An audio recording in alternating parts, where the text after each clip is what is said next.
जैसा मैंने शुरू में कहा था कि ये छठा नवरात्रा है।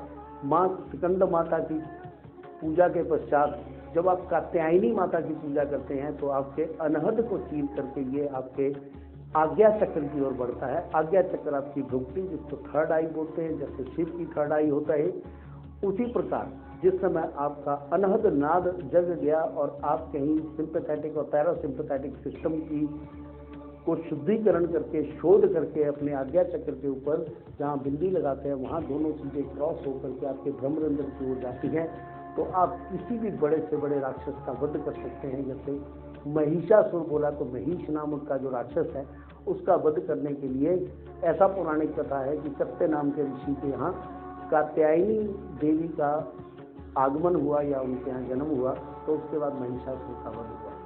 तो जब आप अपने पाप और पुण्य दोनों को जोड़ करके पुण्य की कहीं प्रधानता हो जाती है और पाप जरूरत से ज़्यादा बढ़ जाता है, उस समय इस तरह का अवतार होता है। मुझे लगता है कि हमारे देश के अंदर ये षष्ठी तिथि के पश्चात पाप का अंत होने वाले कुछ ग्रह जो हैं वो अपना योग बना रहे हैं और ये वृषभ राशि के अंदर का चंद्र और मृगशिरा नक्षत्र। आज आप देखेंगे कि कुछ नेचुरल कैलेमिटीज हो सकती हैं देश के अंदर या देश के बाहर।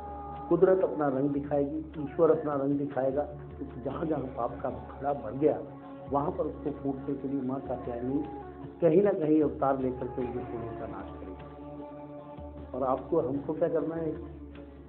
केवल एक पूजन, देश की शांति के लिए सबसे पहले, विश्व की शांति के लिए और उसके पश्चात अपने परिवार की शांति के लिए। जिस समय आप सर्वे भवन्तु सुखिना सर्वे सन्तु निरामया सर्वे भद्राणि पश्यन्तु माँ कश्चित् दुःख माप्नुयात्, इस तरह के मंत्रों का जाप करते हैं और उसके साथ माँ दुर्गा का कुंजिका स्तोत्र का जप करते हैं, तो आप एक पुंज बनकर पूरे भारतवर्ष में, पूरे विश्व के अंदर एक शांति का संदेश देते हैं, जिसका उदाहरण आपको कभी कभी मिल जाता है। जिस समय देश का प्रत्येक नागरिक एक चीज मांगता है तो कहीं से भी आपको उसको मिलती है। जैसे विश्व का वर्ल्ड कप आपने जीता तो घर घर के अंदर प्रार्थना हो रही थी, उसी तरह की प्रार्थना मेरा ख्याल से देश सुधार के लिए, देश निर्माण के लिए हम सबको करनी चाहिए।